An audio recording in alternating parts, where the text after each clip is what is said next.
Kate Edwards, hi, welcome. I will speak in Slovak for a couple of seconds. Kate Edwards je bývalou riaditeľkou International Game Developers Association, teda asociácie herných vývojárov v Spojených štátoch amerických a je vyštudovaná geografka a ešte predtým, ako začneme jej prezentáciu, tak sa na niektoré tieto veci popýtam a budem sa vám to snažiť nejak normálne pretlmočiť do slovenčiny aj pre tých, čo nehovoríte po anglicky. So, I'm looking at your Wikipedia, and they say you do content culturalization. What is that like? Well, so basically, I'm a geographer and a cartographer, and I've worked in the game industry for 26 years. So I help make sure that game developers don't make any cultural or political mistakes in their games that gets them in trouble. Pýtal som sa Kate, že ona sa špecializuje, respektíve na Wikipedii sa o nej píše, že robí kulturalizáciu obsahu vo videohrách a v multimédiách, tak sa jej pýtam, že čo to je. A hovorí mi, že 10 rokov pracovala v Microsofte a mala na starosti to, aby tie kultúrne aspekty v tých hrách jednotlivých a vo všetkom, čo produkujú, niekoho napríklad neurážali alebo neurobili nejaký problém. And I think your presentation is ready, so yes. we can start, so we don't spend time talking. Takže prezentácia je nachystaná. Kate Edwards sa bude snažiť počas najbližších 20 minút trošku poopraviť imidž herných vývojárov a trošku nám ukázať, že tie hry naozaj nie sú zlá vec a nie je to až taká strašná droga a také zlo a diablov vynález pre naše deti, ako sa niektorým z nás môže zdať. Takže ešte raz prosím, privítajte Kate Edwards. Thank you. Thank you very much. So it's a great pleasure to be here. I'm curious out in the audience, how many people here play games? Like on a daily basis, even on your phone, you play some kind of game. So there's a lot of us here who play games. We like games, we enjoy them. But a lot of times, as you may have noticed, is that games in the public opinion, especially sometimes in the media, are portrayed pretty negatively. They're portrayed as being sort of this negative force in society. And so what I'm going to talk about here is basically how do we change that? For those of us who love games or for those of us who make games, how do we actually change the public opinion on what games really are as an art form? And so just to give you a little more context, my background beyond the culturalization work, I've worked at Microsoft for 13 years. I worked on most of the Microsoft games when I was there, games like Halo, Age of Empires, Fable, Forza Motorsports. I've worked on Call of Duty. I've worked on all the BioWare games for the last 18 years. So I've done a lot of stuff in the last several years.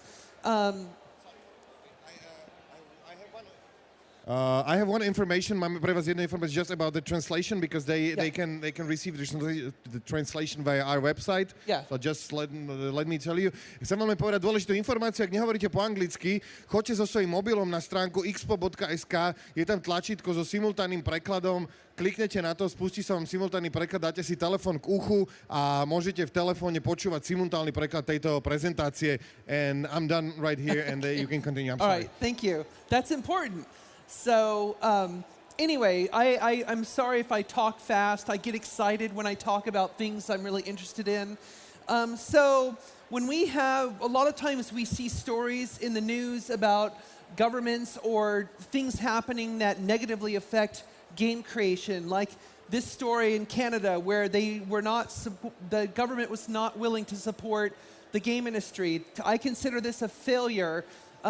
When we see like the game industry in the United States was called in front of President Trump to explain like the relationship between games and violence, this is also a failure of the industry. Or in South Africa, the same thing happened where the policy of the government was hurting the game industry and the ability to create games. This is also a failure. It's a failure of the industry. It's also a failure of those of us who love and play games. And so we often know that games are portrayed in a negative way in the media. They're considered, by some people who don't play games, they're considered to be a waste of time, or they create violence. I thought this meme is kind of funny because it's true. It's like some people think that, games actually generate violence when in fact people have been committing violent acts since the beginning of human history. But the problem is who controls the public narrative about video games, what we hear out there in the public. And the hint is it's not us, it's not those of us who make games, and it's not those of us who play games. We often hear these arguments in the media that games are only played by kids, mostly boys, that they're a waste of time, that they cause violence, they cause obesity, they can rot your brain because they're not, they're a useless activity. We often hear that game creators and game developers are lazy. They're only motivated by money, which is really funny because if you work in games, that's the last thing you're going to be doing. They're people who can't do real jobs, or they only like making violent games, which is crazy because some of the most popular games of all time are games like Mario Kart and Tetris, and games that have nothing to do with violent acts at all. Now, in many different countries, there's a trade association whose responsibility is to represent the game industry, especially in the relationship between the industry and the government. And so these organizations, they do serve a very important role. For example, in the United States, the Entertainment Software Association, which is the trade association for the United States, they actually were able to get this victory in the highest court, the Supreme Court of the United States. They ruled that games are protected as free speech under what our Constitution's First Amendment. So for games, that was a huge event. That was a major positive thing for games, because that means that now games, at least in the US, are seen on the same level as film and literature and art and everything else. So they're protected. And even the Supreme Court of the United States, they saw that there was no link between violence and video games. And the data shows that there is no link.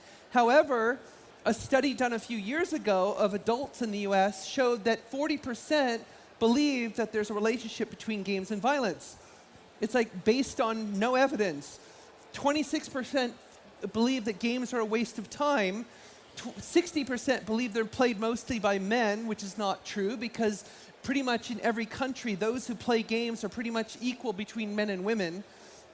And also 23% don't think that games promote good teamwork and communication, which if you've played any game in the last 5 or 10 years, that's pretty much what the games are about, especially if you play online. It's all about teamwork and communication. So a lot of this is coming from opinions from people who don't really play games very much, or they don't understand what games are. Now, in a typical game development ecosystem in any country, you have 3 different parts. You've got those who are making the games, the government, and then you've got education, because you need people who obviously have the skills. The trade associations govern that relationship, and then you have research money that comes from the government to education, and then of course education provides knowledge and skills to the industry. And in the middle of this, you've got all that public who plays games. And so the public who plays games, we don't really are not as concerned about them because they already love games for what they are. But oftentimes it's the public who does not play games and don't understand what games are. They have a lot of influence on the thinking in government and education, and also that influence on the media to kind of promote these misperceptions that keep going from year to year to year. So who is actually the voice of the global game industry? And the hint is every one of us. Every one of us who makes games, every one of us who plays games, we all have a role to play in actually changing this public perception of what games are. So if you believe that games can be a positive force, and I'll show some evidence in this conversation, if you believe this, then it's up to each one of us to take some sort of stand or to actually speak up about it. So oftentimes when I mention this topic, I hear people say, well, who am I? I'm one person. What can I do? I don't have the skills to be a public speaker. I can't get out there and promote. I'm not a politician. I just love playing games. But I'll tell you that there's a lot of things that you can do. I myself went through that same process many years ago. I was just this quiet person working in a company, and I wasn't really being up on a stage talking about advocating for games as a positive force. So I asked that question myself, who am I? Well, every one of us, we can apply different labels to ourselves. Like, these are some of the labels I can apply to myself. the label right there, geek, is definitely true. This is me giving a lecture on Halloween in Norway, dressed as Indiana Jones, talking about my work on the game Star Wars: The Old Republic. So I'm talking about force lightning. So yeah, I'm a huge geek. When I travel, I visit places like this. I recreate scenes from Game of Thrones in Dubrovnik, because that's what you do when you're there.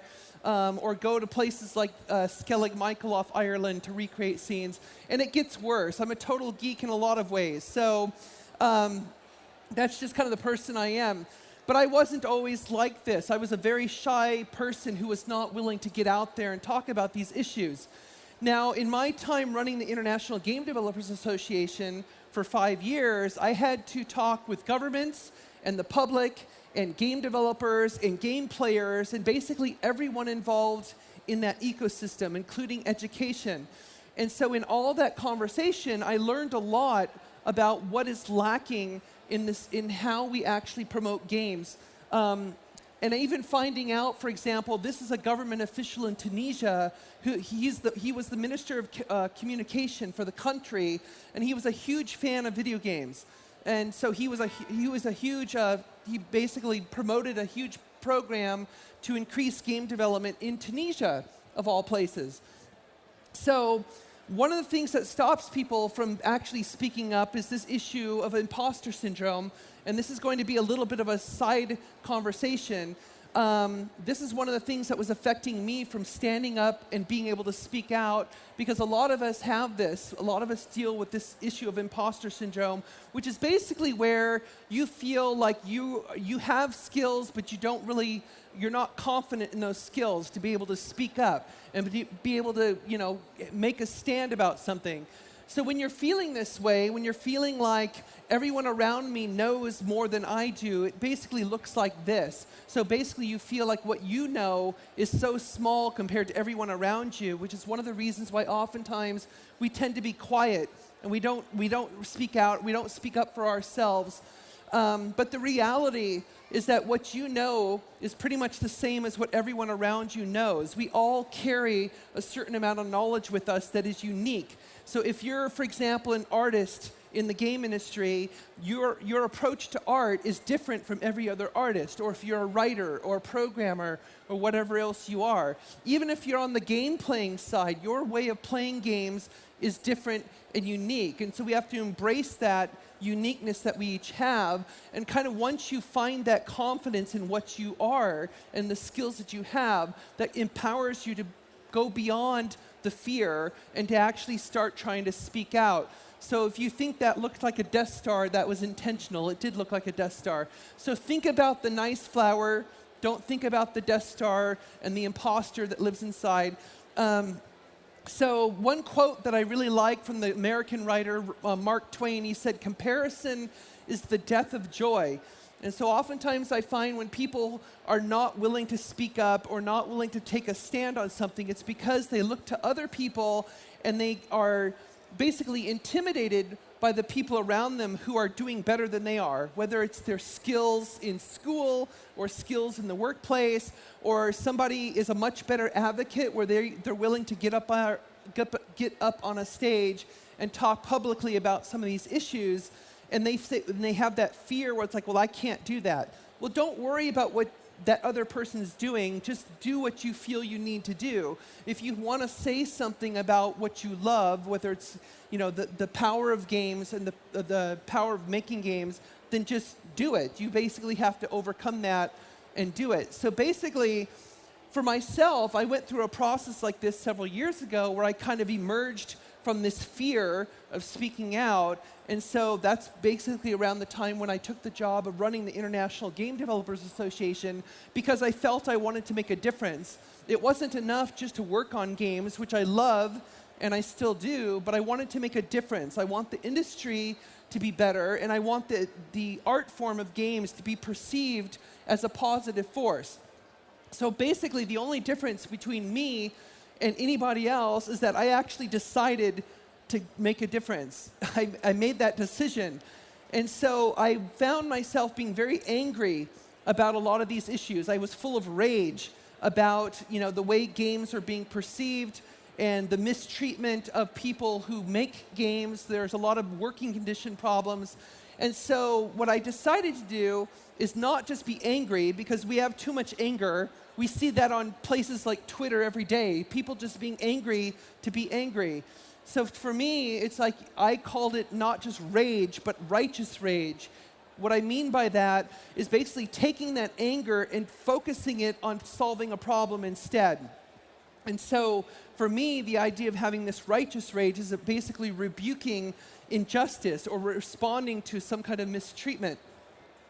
And basically what that means, righteous rage, is that's what the term advocacy is. So if you know anybody, for example, who works in an organization like a nonprofit that's focused on environment or social issues or whatever it might be, they do it because they're passionate and they want to change things. They have a rage about a certain issue, no matter whatever that might be, and they want to see change happen. So they actually, that's what advocacy is. So one of the things I think is really important to remember in the field of games, a lot of people who play games, they're not very aware of those who make games. They might know some famous names like Will Wright or Sid Meier or people like that, John Romero, but for the most part, people in the game industry, they don't have the same kind of recognition as people in film, for example. And the reality is that every single game is a collaboratively created art form. So there's many, many people working together to put together this final game. And so oftentimes we forget that games are made by people. They don't come from a mysterious black box. And so we have to focus on the welfare of those people and who they really are. And so, so what can we do to change this conversation about games? Well, there's a few things I'm going to recommend. So number one is we need to embrace games for their cultural significance. What do I mean by that? Well, since the beginning of human history, all of these different forms of media have emerged that we've used to express ourselves, and we've used it to basically move a narrative, to move story from one generation to another generation. At first, it was verbal.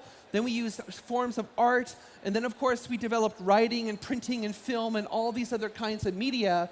Well, today, video games, we are the current evolution of human narrative. We are the ones who are redefining how stories get moved from one generation to another, and that's a major cultural shift that we're seeing. I mean, all of these other art forms exist, but video games is a whole new area that has only been around for about 30 or 40 years, and so it's still very much evolving.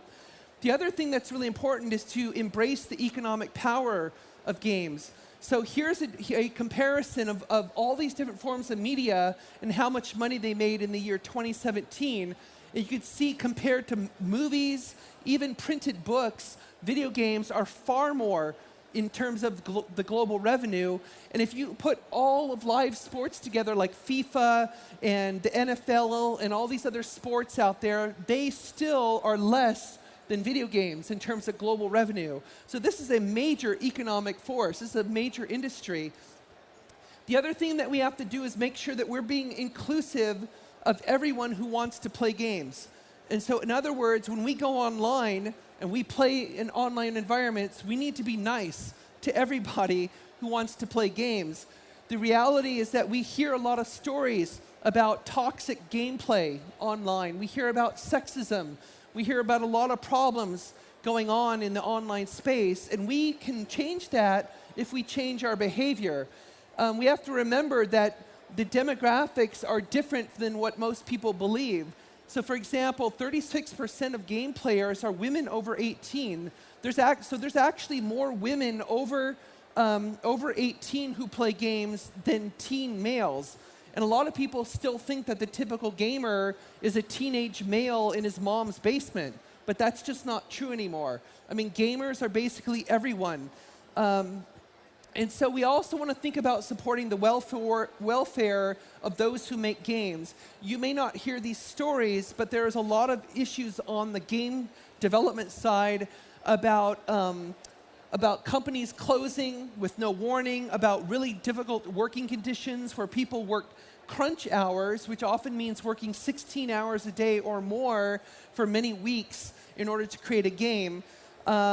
you know, we have to, when Red Dead Redemption 2 came out, like they were talking about working 100-hour weeks in order to make that game. That's not healthy. That's not a good working condition. That's not the kind of thing that we want to see. And I think if those who played these games actually spoke up to the company and said, we love your game, but please don't work these people to death. We want them to make other games in the future, so please treat them nicely.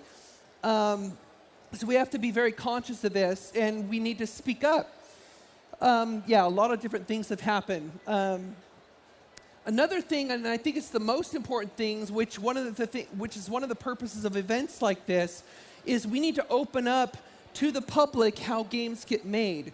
What I call the black box, because a lot of people just don't understand how games get developed. And I think if they understood the process, they understood all the work that goes into making a game, I think more people would appreciate it as the art form that it really is. It's not just software, it's not just technology, it's actually an art form that's being created. It just happens to be on a digital platform. And so as we think about this ecosystem I talked about earlier, what we in the industry are trying to do is basically engage the people who play games and help them become better advocates so that they can influence government policy and they can influence education in more than just the industry, because the industry is small. We only have so much voice, but those of you out there who play games have a far more powerful voice that people will listen to. And so we as an industry are trying to encourage game players to be a part of the conversation and help us promote games for what they are. So your goal really, as either a game creator or a fan of games, is not to convince the entire world. Basically, your goal is to try and change a small corner of it. So even if you can help influence people's thinking just in those people around you, that's making a difference. And if every single one of us was doing that, we can actually change the entire perception. And I truly believe that it's possible to do that. It just takes a lot of collective effort to make it happen. So thank you very much.